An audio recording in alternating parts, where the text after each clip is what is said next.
I'm Dario, 34 years old, and I've loved camping since I was a kid. Nature has always been my sanctuary, which is why I spent 3 months planning and paid for everything for our big family camping trip. Little did I know my own mother would sneer. "We don't have enough tents for your wife and kids," while giving my tent to my brother-in-law who contributed nothing. Before I continue with what happened next, drop a comment letting me know if you've ever felt disrespected by your own family, and don't forget to subscribe to hear how karma worked its magic just 2 days later. Family has always been important to me. My wife Sarah and I have been married for 9 years, and we have 2 amazing children. Madison, who's 7, and Ethan, who just turned 5. They've inherited my love for the outdoors, especially camping. Every summer since they were babies, we've gone on at least one camping trip, just the 4 of us. Those trips have created some of our most cherished memories, roasting marshmallows by the campfire, telling stories under the stars, and teaching them about nature. My relationship with my extended family has always been somewhat complicated. My mother, Barbara, has always been particular about how things should be done. My father, Richard, is more laid back but tends to follow my mother's lead to keep the peace. Then there's my younger sister, Melissa, and her husband, Marcus, whom she married 3 years ago. Camping has been a tradition in our family since I was a child. Some of my earliest memories involve pitching tents with my father, learning to fish, and hiking through forests. As we grew older, these trips became less frequent, especially after Melissa went to college. When I started my own family, I wanted to revive this tradition, not just with my wife and kids, but with my parents and sister too. 3 months before the trip, I started planning everything. I researched the perfect location, a beautiful campsite near Lake Thompson, about a 4-hour drive from our home. It had everything: hiking trails, fishing spots, a clean lake for swimming, and spacious camping areas. I booked 5 spots, ensuring we'd have plenty of room. I also invested in all new camping gear. I bought 5 high-quality tents, a large family-sized one for Sarah, the kids, and me, one for my parents, one for Melissa and Marcus, and 2 extra tents as backups in case any friends decided to join or if we needed additional space. The total cost was significant. Over $1,500 for the tents alone, plus hundreds more for sleeping bags, cooking equipment, portable chairs, fishing gear, and even a small inflatable boat for the kids to enjoy on the pressed lake. I created detailed lists, checked weather forecasts, planned meals, and even prepared activities for the children. Sarah helped, of course, but I took on most of the responsibility since camping has always been my thing. I wanted everything to be perfect. There's something important you should know about my relationship with Marcus. Since he joined our family, there's been an unspoken tension. He's charming and charismatic, especially around my parents. Somehow he's managed to become the golden son-in-law despite rarely contributing anything substantial to family gatherings. My parents, particularly my mother, seem blind to this. Whatever Marcus says or does is brilliant, while my efforts often go unnoticed or are taken for granted. A week before our scheduled departure, Melissa called to inform me that she and Marcus would be arriving a day late due to some work commitment of his. I was disappointed, but understood. What bothered me was when she casually mentioned they weren't bringing any supplies because you always have everything covered, right, Dario? I reminded her that I'd assigned them specific items to bring: extra water, some groceries, and their personal effects. She assured me they'd handle it, but I had my doubts. Still, I didn't want to create tension before the trip even started. Little did I know this was just the beginning of the problems to come. I finished the preparations myself, double-checking everything multiple times. Sarah noticed my concern and tried to reassure me that everything would be fine, but she also understood my frustration. "They're adults," she said. "They should contribute too." I agreed, but decided to let it go for now. Family harmony was more important than being right, or so I thought. The night before departure, I received another call from Melissa. Marcus had apparently forgotten about the camping trip entirely and had invited some colleagues for drinks that weekend.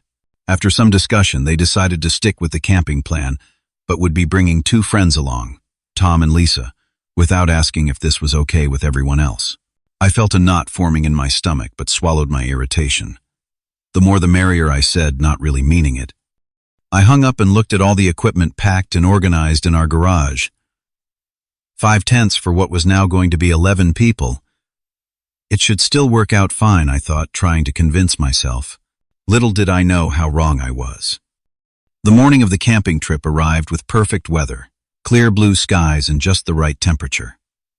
Sarah and I woke up at 5 in the morning to finish packing the car. The kids were still asleep, so we worked quietly, methodically, fitting everything into our SUV like a complex puzzle. By 6:30 we had packed all 5 tents, sleeping bags, cooking equipment, food, first aid kits, games for the kids, fishing gear, and the small inflatable boat. I did one final check of our list while Sarah woke Madison and Ethan. They stumbled out to the car in their pajamas, excitement overcoming their sleepiness when they realized today was the day.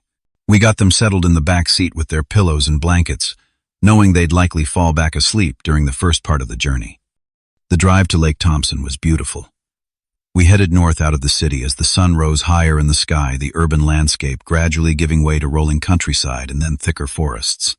Madison and Ethan slept for the first hour, then woke up buzzing with excitement.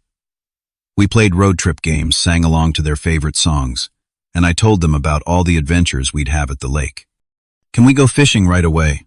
Dad Ethan asked, his face pressed against the window as we drove through a particularly scenic stretch of forest. "Maybe not right away, buddy," I replied. "We need to set up camp first, but I promise we'll go fishing before dinner." "And can we use the boat?" Madison chimed in. Sarah turned to smile at them. "Tomorrow morning, first thing. Tonight we'll get everything ready." The last hour of the drive took us down increasingly narrow roads until we finally turned onto the gravel path leading to the campsite. The kids gasped when Lake Thompson came into view, crystal clear water stretching out before us, surrounded by pine trees and with mountains visible in the distance. We arrived at around 11 in the morning, the first of our family to reach the site. I had deliberately planned for us to arrive early so I could scope out the best spots and start setting up. The campground manager greeted us warmly, checked us in, and directed us to our reserved spots, which were perfectly positioned near both the lake and the communal fire pit area. Sarah took the kids to explore while I began unloading the car. I had just finished when my parents pulled up in their sedan. My father Richard stepped out and stretched his back. "Beautiful spot, son," he said, looking around appreciatively. My mother was more reserved, checking the ground for mud before stepping out in her impractical shoes. "Hello, darling," she said, giving me a quick hug. "Is everything organized?" "Yes, Mom," I replied, used to her need for control. "I've got the perfect spot picked out for your tent, away from the morning sun, so it won't get too hot." We spent the next hour setting up their tent. My father tried to help, but was more hindrance than help. Camping had never been his strong suit, despite our family tradition. Mom mainly supervised, occasionally pointing out when a stake wasn't perfectly straight or if a section of the tent looked crooked. By early afternoon, we had 3 tents set up, one for my parents, one for us, and I had also set up one of the spare tents, leaving it ready for Melissa and Marcus, who were supposed to arrive the following day. The remaining 2 tents stayed packed for now, one for Tom and Lisa, and one as a genuine spare. With the main setup complete, I kept my promise to Ethan and took him fishing at a quiet spot by the lake. Madison joined us, more interested in identifying the different plants and birds than in fishing itself. Sarah used this time to organize the cooking area and prepare a simple dinner for everyone. The evening was peaceful. We all gathered around the campfire I had built. Even my mother seemed to relax a bit, sharing stories from when Melissa and I were children. The kids were entranced, hearing tales of their father as a young boy getting into mischief in the woods. "Your dad once tried to bring a frog home in his pocket," my mother told them, actually laughing at the memory. "I only discovered it when I went to do the laundry and found the poor creature sitting in his pants." The kids giggled, and I felt a warm glow of contentment. This was exactly what I had hoped for. Family bonding, creating new memories while revisiting old ones. If only I had known what the next day would bring. The following day started much like the first, peaceful and promising. We had breakfast around the morning campfire, and I took the kids on a short hike around the lake. My parents opted to stay at the campsite with my father, claiming he wanted to guard the equipment, though I suspect he just wanted to relax with his newspaper. We returned from our hike around noon, just as a large SUV pulled up next to our vehicles. It wasn't Melissa's car, which confused me momentarily, until Marcus stepped out of the driver's side, sunglasses perched on his head and a coffee cup in hand. Melissa emerged from the passenger side, followed by two people I didn't recognize but assumed were Tom and Lisa. "The party has arrived," Marcus announced loudly, his voice echoing across the previously tranquil campsite. Melissa rushed over to hug my parents while Marcus stood by the car, making no move to begin unloading. Tom and Lisa hung back awkwardly, clearly feeling out of place in our family gathering. "You must be Tom and Lisa," I said, walking over to introduce myself. "I'm Dario. Welcome to our camping trip." They seemed nice enough, if a bit unprepared. Tom was wearing designer jeans and clean sneakers that would undoubtedly be ruined by the end of the trip, while Lisa had brought a small suitcase rather than a backpack or duffel bag. "Thanks for letting us crash your family vacation," Lisa said with a genuine smile. "Marcus said it would be fine." Of course he did, I thought, but didn't say. Instead, I assured them it was no problem and asked where their camping gear was. "Oh, we don't have any," Tom admitted. "Marcus told us everything was provided." I felt my irritation rising but kept it hidden behind a friendly facade. I turned to Marcus, who was now chatting animatedly with my parents, seemingly oblivious to the fact that he should be helping set up. "Marcus," I called out, "can I speak with you for a moment about the sleeping arrangements?" He sauntered over, exuding confidence. "What's up, brother?" he said, slapping me on the back hard enough to make me stumble slightly. "Did you bring any camping supplies? Sleeping bags?" Anything I asked, though, I already knew the answer. "Nah, figured you had us covered," he said with a shrug. "You're the camping expert, right?" Before I could respond, I noticed Melissa and my parents approaching. Melissa at least had the decency to look slightly embarrassed. "I told Marcus we should bring something," she said, "but he said you always overpack anyway." "We don't have sleeping bags for 4 extra people," I said, trying to keep my voice level. "And I only brought 5 tents total." My mother immediately stepped in. "Well, surely you can figure something out, Dario. Your sister and her husband are here now, and they've brought guests." I took a deep breath. "I set up 1 tent for Melissa and Marcus yesterday. Tom and Lisa can use one of the spare tents. I have sleeping bags for Melissa and Marcus, but Tom and Lisa will need to use blankets or something from the car." "That tent looks pretty small for us," Marcus said, pointing to the tent I had set up for them. "What about that big one?" "The one you guys are in." "That's for me, Sarah, and our 2 children," I said firmly. "It's the family tent." "But we're family too," Melissa chimed in, a note of entitlement in her voice that reminded me so much of how she was as a teenager. My father, ever the peacemaker, spoke up. Now, let's not start the trip with arguments. Dario, is there any way to rearrange things to make everyone comfortable?" I wanted to point out that I had already done all the planning, all the purchasing, and all the setting up while they had simply shown up expecting to be accommodated. But looking at my children watching this exchange with confused expressions, I decided to be the bigger person. "Fine," I said. "Marcus and Melissa can have the tent I set up. I'll set up another one for Tom and Lisa. But everyone needs to pitch in with camp duties, cooking, cleaning, gathering firewood." Of course, Marcus said, though his tone suggested he had no intention of doing any such thing. My mother seemed satisfied with this resolution, though I noticed she shot a look at my tent as if calculating whether it could indeed fit more people. The thought made me uneasy. I spent the next hour setting up the remaining tent for Tom and Lisa, while Marcus and his friends settled in unpacking the beer and snacks they had brought, their only contribution to the trip. My parents chatted with them, laughing at Marcus's jokes, while Melissa occasionally glanced my way with what might have been guilt or might have been resentment. It was hard to tell. By late afternoon, everyone was settled, but the dynamic of the trip had shifted dramatically. What was supposed to be a family bonding experience now felt like 2 separate groups. Marcus, Melissa, their friends, and my parents in one camp, and my little family in the other. Sarah noticed my mood and squeezed my hand reassuringly. "It's okay," she whispered. "We'll still have a good time with the kids." I nodded, but couldn't shake the feeling that this was just the beginning of the problems. That evening, we all gathered around the campfire for dinner. I had prepared a hearty beef stew in the Dutch oven, along with some crusty bread I'd brought from home. The kids were excited to roast marshmallows for dessert, and despite the tension from earlier, the mood seemed to have lightened somewhat. Marcus, however, had other plans for the evening. He and Tom had brought a considerable amount of alcohol, whiskey beer, and some kind of flavored vodka that Lisa preferred. As dinner progressed, their voices grew louder, their laughter more raucous. My parents didn't seem to mind. In fact, my father accepted when Marcus offered him a glass of whiskey. "Should we be drinking this much in front of the children?" I asked quietly when Marcus started telling a story that was veering into inappropriate territory.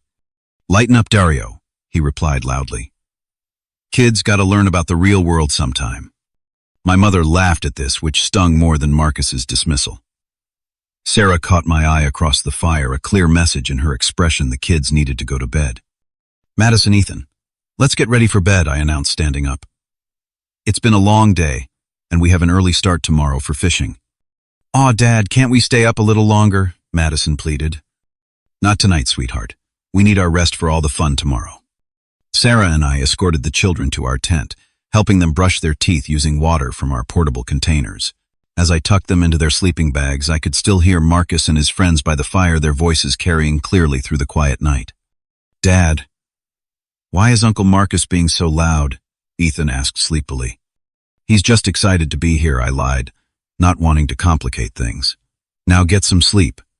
Sarah and I stayed in the tent until the children were asleep, then rejoined the adults by the fire.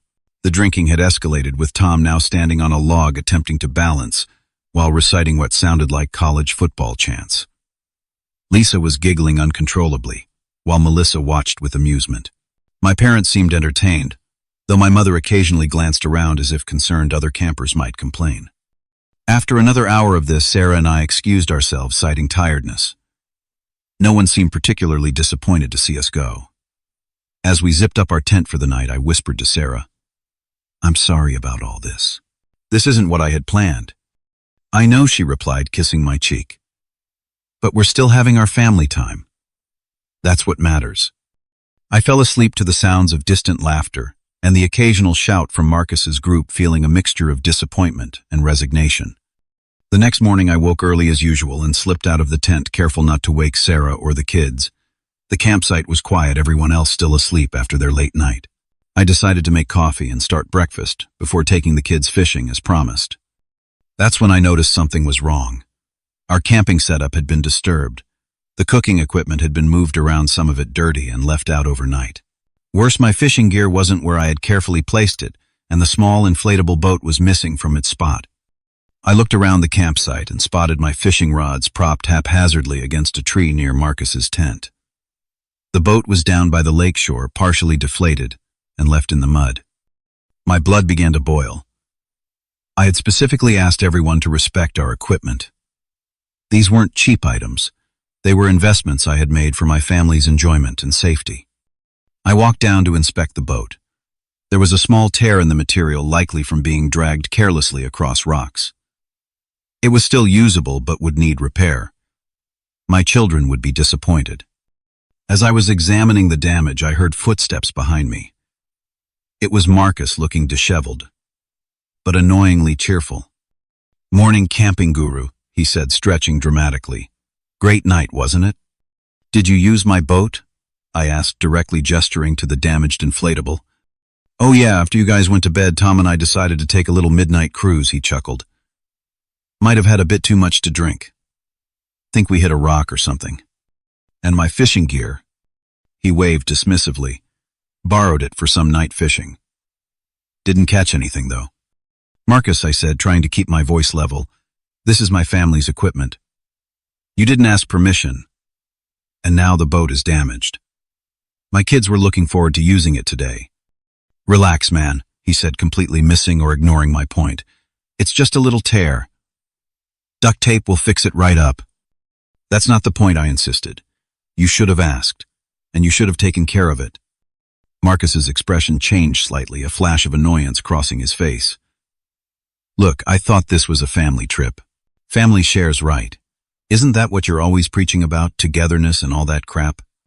"Sharing doesn't mean taking without asking and returning things damaged," I replied.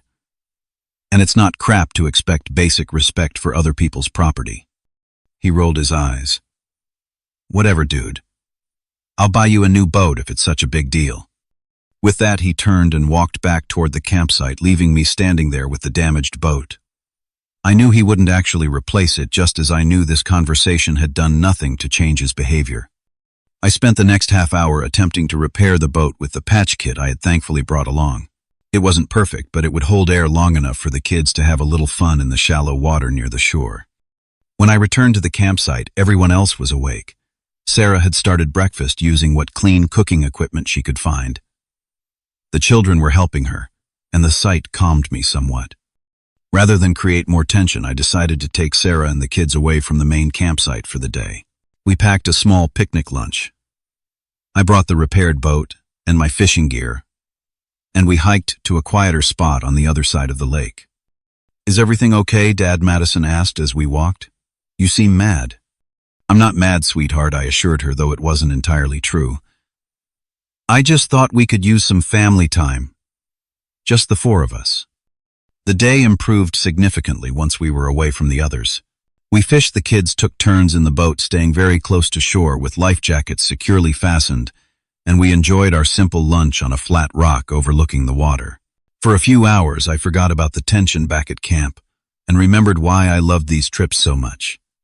But as the afternoon wore on, dark clouds began to gather on the horizon.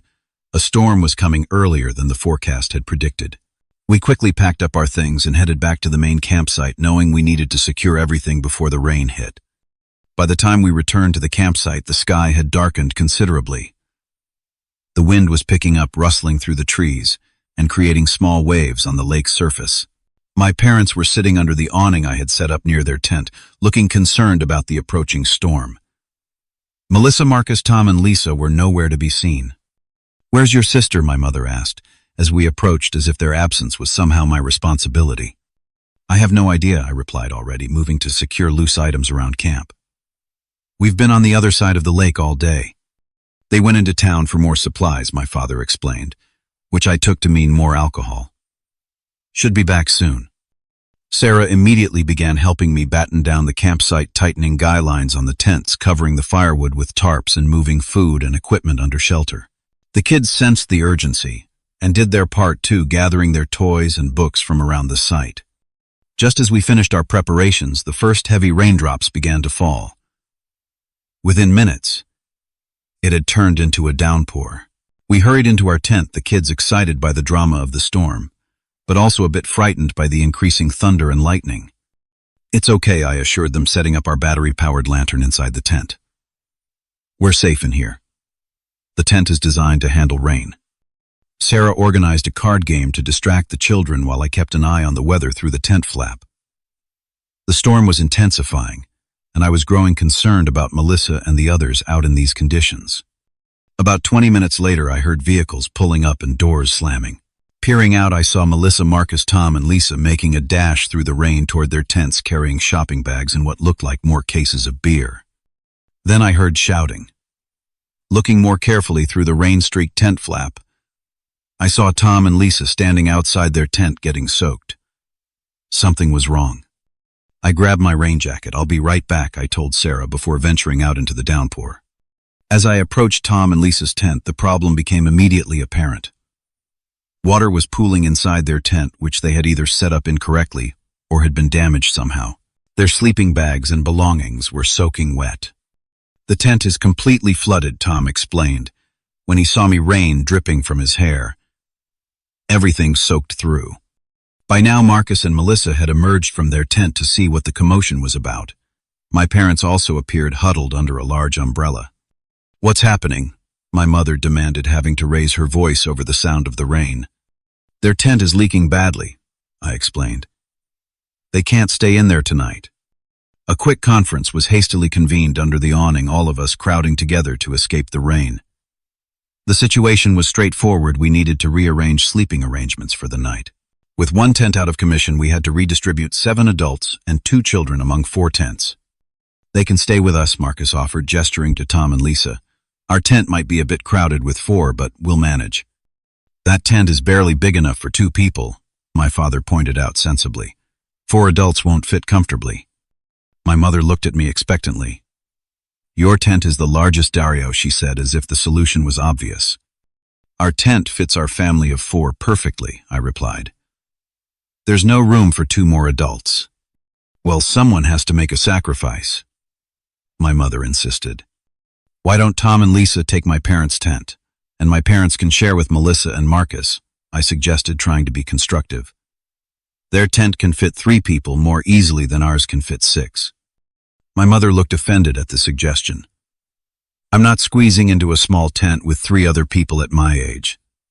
My back won't take it. Then what do you suggest? I asked, increasingly frustrated. That's when my mother said the words that cut deeper than she could possibly have known. Well, she said with a dismissive wave of her hand, we don't have enough tents for your wife and kids while they're already here. The implication was clear: my family's comfort was less important than everyone else's. Despite the fact that I had planned everything, purchased all the equipment, and set up the entire campsite, my mother was suggesting that my wife and children should be the ones to sacrifice. I felt a cold anger settle in my chest. Sarah's hand found mine and squeezed, whether in support or as a warning to stay calm, I wasn't sure. Excuse me, I said quietly. Oh, don't be so sensitive, my mother continued. You could put the children in with us for 1 night, and you and Sarah could sleep in the car. It's just for 1 night. Melissa nodded in agreement. It makes the most sense, Dario. Your tent is the biggest and most waterproof. I looked around at their faces. My mother imperious and expectant. Melissa backing her up as always. Marcus with a smug smile that suggested he was enjoying my discomfort. Tom and Lisa looking uncomfortable but clearly hoping for a solution that didn't involve them spending the night in a wet tent. Only my father seemed to recognize the unfairness of the situation, but as usual he remained silent, unwilling to contradict my mother. I felt Sarah tugging at my arm and turned to see her shaking her head slightly. Let's just go, she whispered. Go where? I asked. Home, she said simply.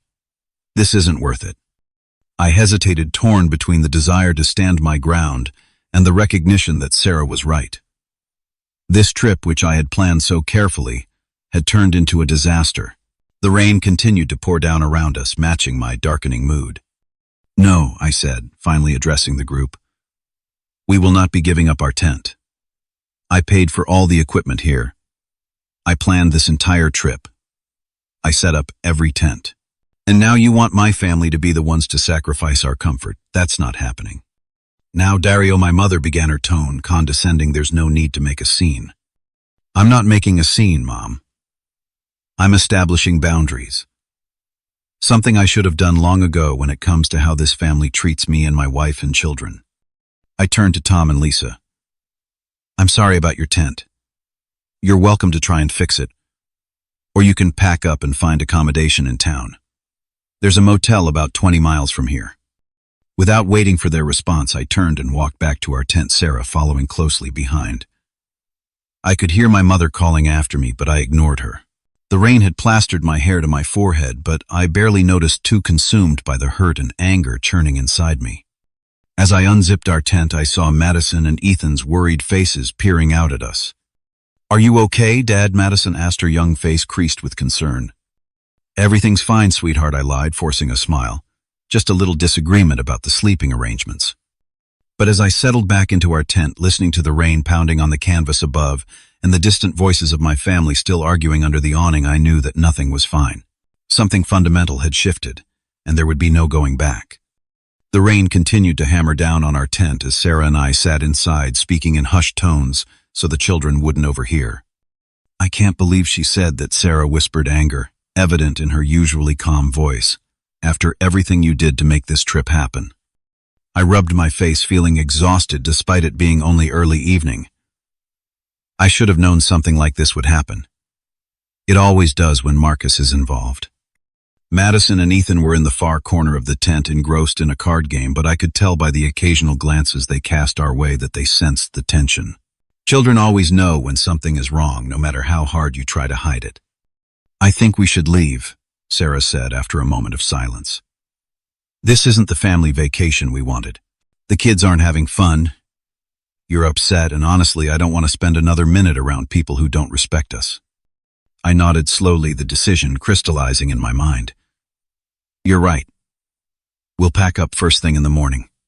Why not now? Sarah suggested. The storm might get worse overnight. At least on the road we'd be making progress toward home. I glanced outside. The rain was coming down in sheets, but it wasn't impossible to drive in. And the thought of waking up tomorrow to more family drama was decidedly unappealing. Okay, I agreed. Let's do it. We explained the situation to the kids as gently as possible. We're going to have a different kind of adventure, Sarah told them. We're going to drive to a hotel tonight where we'll have real beds, and maybe even a pool. The children were disappointed about leaving the campsite, but perked up at the mention of a hotel pool. They helped us pack up their belongings, quickly turning it into a game of who could roll their sleeping bag the fastest. Once we were ready, I stepped out to inform my parents of our decision.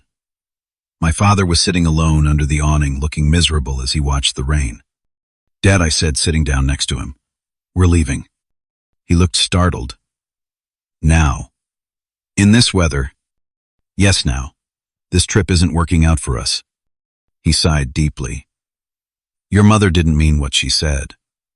You know how she gets when she's stressed. That's always the excuse, Dad. Mom didn't mean it. But she did mean it. She always means it.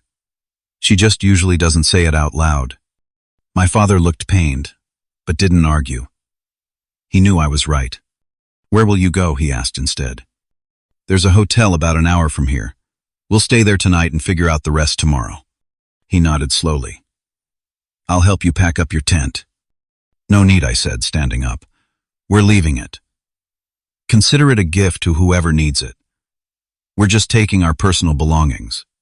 Before he could respond, my mother appeared hurrying through the rain under her umbrella. She looked surprised to see me packing our car. What are you doing? She demanded. We're leaving, Mom, I said, simply continuing to load bags into the trunk. Don't be ridiculous. You can't drive in this weather. Watch me. Dario, you're being childish. So I suggested a different sleeping arrangement. It wasn't a personal attack. I stopped what I was doing and faced her directly. It was absolutely a personal attack. You suggested that my wife and children's comfort was less important than everyone else's. After I paid for everything. After I planned everything. After I set up everything. Well, if you're going to throw money in our faces. I'm not throwing anything in your face. I'm stating facts. Facts that you and Melissa and Marcus seem to conveniently ignore when it suits you. My mother's expression hardened. Fine. Leave if that's what you want. But don't expect us to rearrange our plans because of your tantrum. I don't expect anything from you anymore, Mom. That's the point. By now, Sarah had emerged from the tent with Madison and Ethan, all of them wearing rain jackets and looking ready to leave. Melissa and Marcus were watching from the entrance of their tent, not bothering to come out into the rain. Say goodbye to Grandma and Grandpa, kids, Sarah instructed. The children dutifully hugged my parents' confusion, evident in their faces. My father hugged them tightly, whispering something in Madison's ear that made her smile. My mother's goodbye was more reserved, but I could see a flash of regret in her eyes as she looked at her grandchildren. As we prepared to get into the car, my father pulled me aside.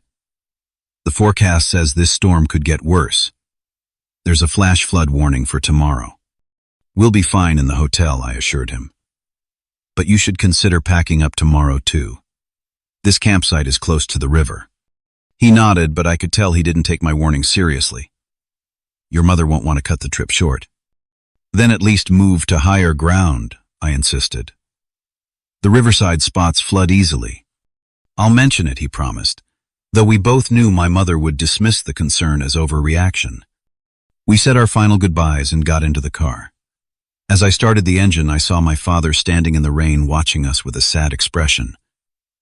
For a moment, I almost reconsidered. Then I remembered my mother's words. The dismissive tone. The implication that my family was somehow less important than the rest. I put the car in gear and drove away. The drive was tense and difficult. The rain made visibility poor, and the forest roads were slick with mud. The children, sensing the gravity of the situation, were unusually quiet in the back seat. Dad Madison spoke up after we had been driving for about 20 minutes. Are you mad at Grandma? I glanced at Sarah, who gave me a look that said this was my question to answer. I'm not mad, sweetie, I said, trying to find the right words. I'm disappointed.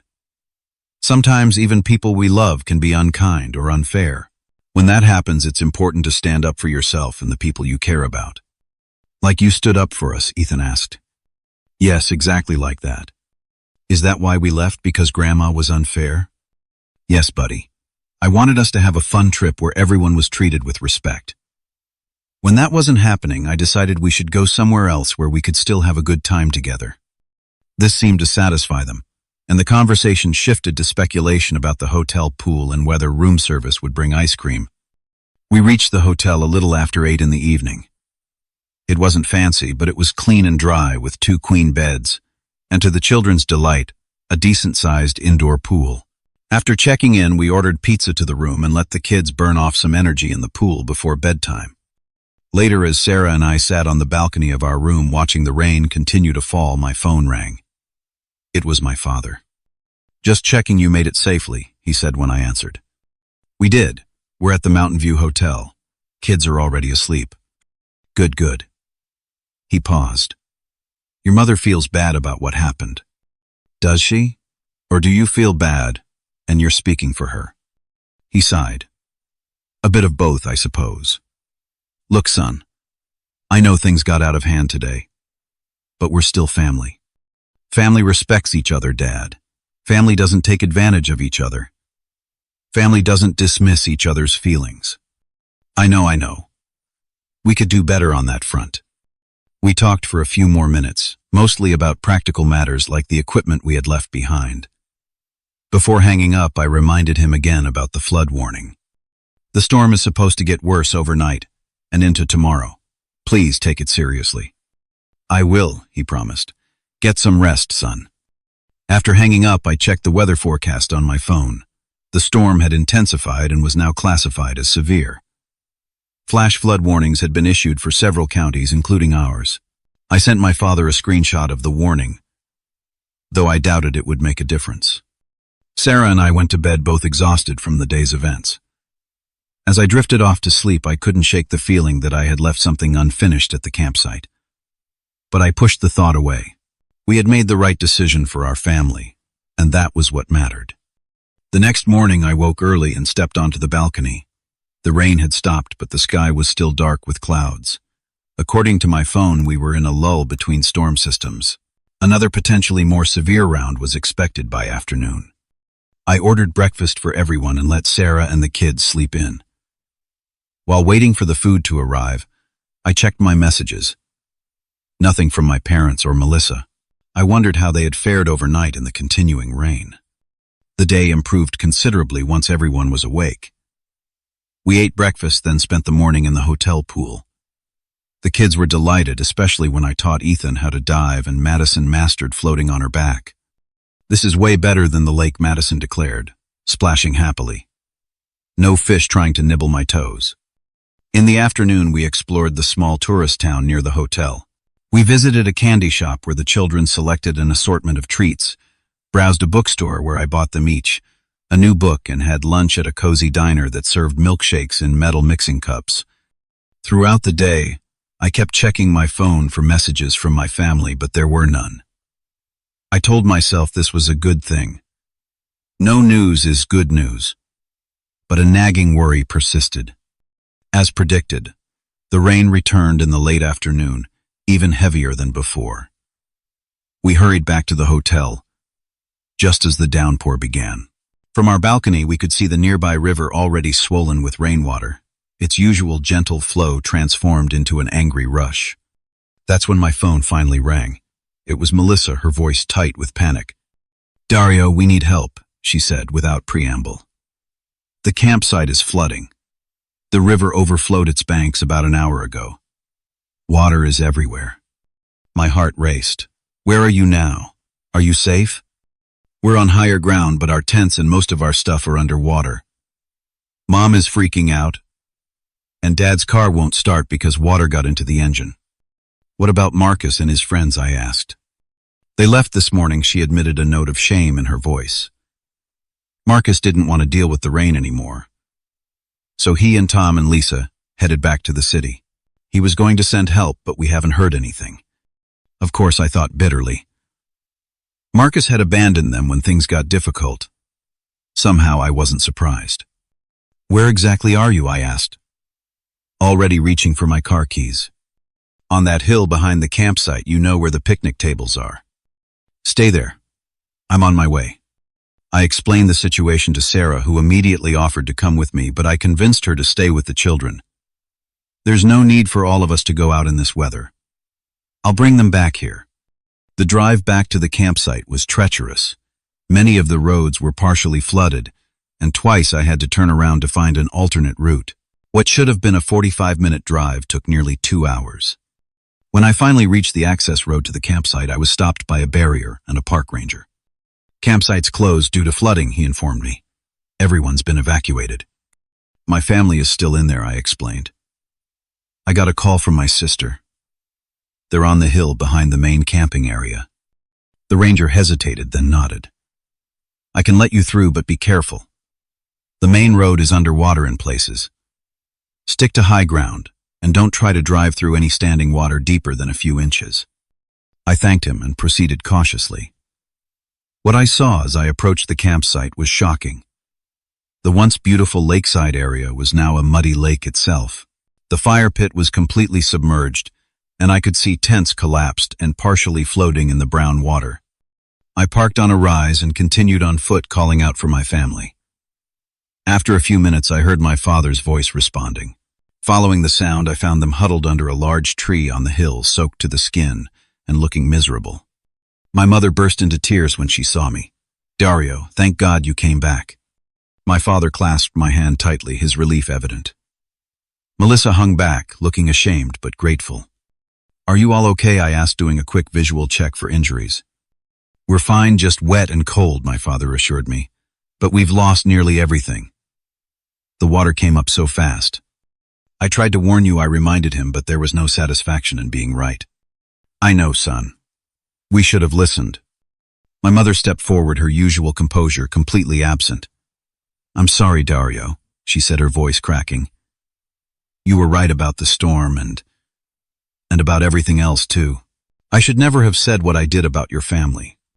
It wasn't the time or place for a deep reconciliation, but I acknowledged her apology with a nod. Let's get you all somewhere dry. You can stay at our hotel. We made our way back to my car, salvaging what little we could from the flooding campsite. Most of it was a lost cause, but we managed to retrieve some clothing and personal items that had been stored in waterproof bags. The drive back to the hotel was quiet, everyone lost in their own thoughts. When we arrived, Sarah had already arranged for an additional room and had hot drinks waiting. The kids were excited to see their grandparents, apparently having forgotten or forgiven yesterday's drama.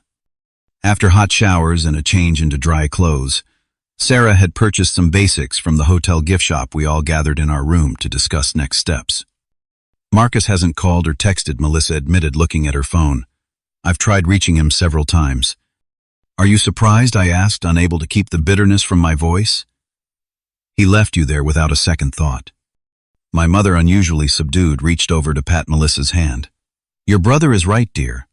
Marcus didn't show much concern for your safety. This was the first time I could remember my mother siding with me over Melissa, and it felt like a significant shift. You can stay here with us tonight, Sarah offered. Tomorrow, when the roads are clear, we can all drive home together.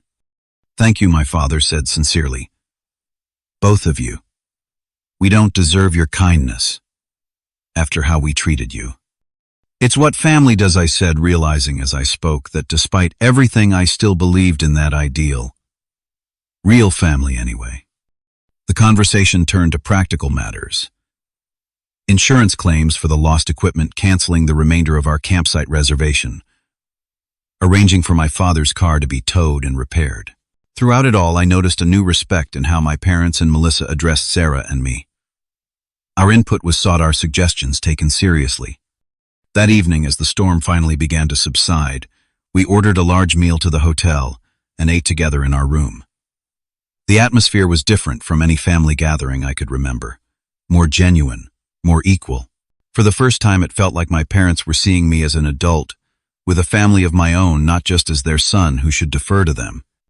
As we prepared for bed, my mother pulled me aside. "I really am sorry, Dario," she said quietly. "Not just for what I said at the campsite, but for how I've treated you for years. You've built a beautiful family, and I haven't given you the respect you deserve." "Thank you, Mom," I replied, genuinely moved by her sincerity. "That means a lot." "I'd like to do better," she continued, "if you'll give me the chance." I nodded, not trusting myself to speak. After a moment, I managed I'd like that too. As I settled into bed that night with Sarah sleeping peacefully beside me and the children in the adjoining room with my parents and Melissa, I reflected on the unexpected turn the trip had taken. What had started as a disaster had somehow transformed into an opportunity for growth and change. The camping trip had been ruined, but perhaps something more valuable had emerged from its wreckage. A new understanding in our family, a shift in old patterns, a chance for healing. 2 weeks after our eventful camping trip, life had settled back into its normal rhythm. The insurance claim for the lost camping equipment had been filed, my father's car was repaired, and the immediate drama of the flooding had faded into a story we would likely tell for years to come. But the changes in our family dynamic remained subtle but significant. My mother called regularly, not to criticize or offer unwanted advice as she once might have, but to genuinely inquire about our lives and share news of her own. When she spoke to the children, she was more attentive, truly listening to their stories about school and friends. My father, too, seemed different. He had invited me to a baseball game the previous weekend, just the two of us, something we hadn't done since I was in high school. During the 7th inning stretch, he had apologized properly for years of standing by while my mother and Melissa took advantage of my good nature. "I should have spoken up more," he admitted, eyes fixed on the field rather than meeting mine. "I knew it wasn't right, but it was easier to go along with it." "I'm sorry for that, son." Melissa had been quieter since the trip, calling less frequently and seeming more subdued when we did speak. I learned from my mother that she and Marcus were taking a break following a serious argument about his behavior during the camping trip. Apparently, Melissa had finally seen what the rest of us had known all along, that Marcus's charm masked a profound selfishness. Sarah had noticed the changes too. "Your mom actually asked my opinion about something yesterday," she remarked one evening as we prepared dinner. "And she seemed to genuinely care about my answer." I almost fell over from shock. I laughed, but it was true. The shift was remarkable if overdue. On a sunny Saturday morning about a month after the camping disaster, I was in the backyard teaching Ethan how to throw a baseball when my phone rang. It was Melissa, sounding more like her old self than she had in weeks. "Dario, I need to talk to you," she said without preamble. "Can I come over this afternoon?" "Sure," I agreed, curious about what might be so urgent. "We'll be home all day." She arrived just after lunch, looking nervous but determined. The children greeted her enthusiastically. Despite everything, they adored their aunt, and Sarah offered her lemonade before tactfully suggesting that the kids help her bake cookies, giving Melissa and me privacy to talk. We sat on the patio, the sounds of children's laughter drifting from the kitchen. Melissa fidgeted with her glass, clearly struggling with whatever she had come to say. "Marcus and I broke up," she finally blurted out. "For good this time." "I'm sorry to hear that," I said, though truthfully, I thought it was probably for the best. "Don't be," she said with a wry smile. "It should have happened a long time ago. I just couldn't see it until the camping trip." "What happened?" She took a deep breath. "When we left the campsite before the flooding, he was so callous about it all, laughing about Mom and Dad being stuck there in the rain. When I suggested we should at least call someone to help them, he said they were adults who could figure it out themselves." I nodded, unsurprised by this account of Marcus's character. Then, when I heard nothing from him after we were rescued, she shook her head. "I called him from the hotel that night. Remember, he said he was busy and would call back. He never did. Not once to check if I was okay, if Mom and Dad were okay. Nothing." "I'm sorry, Melissa. That must have been hurtful." "It was the wake-up call I needed," she admitted. "But that's not really why I came over today." She set her glass down and looked directly at me. "I came to apologize. I've been a terrible sister to you for years. I started to protest more out of habit than conviction, but she held up a hand to stop me. No, let me say this. I've taken advantage of your generosity. I've sided with Mom when she was unfair to you. I've expected you to always be the responsible one, the one who fixes everything and takes care of everyone while I got to be carefree and selfish. Her honesty was unexpected and moving. The camping trip showed me who everyone really is, she continued. Marcus abandoned me when things got difficult. Mom and Dad were helpless in a crisis. But you came back for us even after how badly we treated you. You brought us to your hotel, made sure we were safe and comfortable. Your family, I said simply. That's what family does. No, it's what you do, she corrected me. The rest of us haven't been living up to that standard. But I want to change that. I want to be a better sister, a better aunt to your kids. I'd like that I told her sincerely. I've also been thinking about how I can make things up to you, she said. I know it's a small thing, but I want to replace the camping equipment that was lost. All of it. I've been putting money aside. I was touched by the gesture. That's not necessary, Melissa. The insurance will cover most of it. I want to do it, she insisted. And more importantly, I want to rebuild our relationship. I miss my big brother. We talked for another hour more openly than we had in years. There were tears and laughs and promises to do better moving forward. When Sarah and the kids rejoined us with a plate of fresh cookies, it felt like the beginning of a new chapter in our family story. Over the following months, the changes proved to be lasting ones.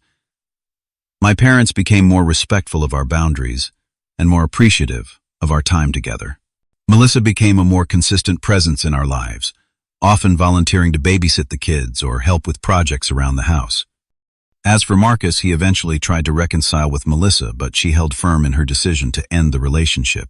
The last I heard, he had moved to another state for a job opportunity, or at least that was the story he was telling.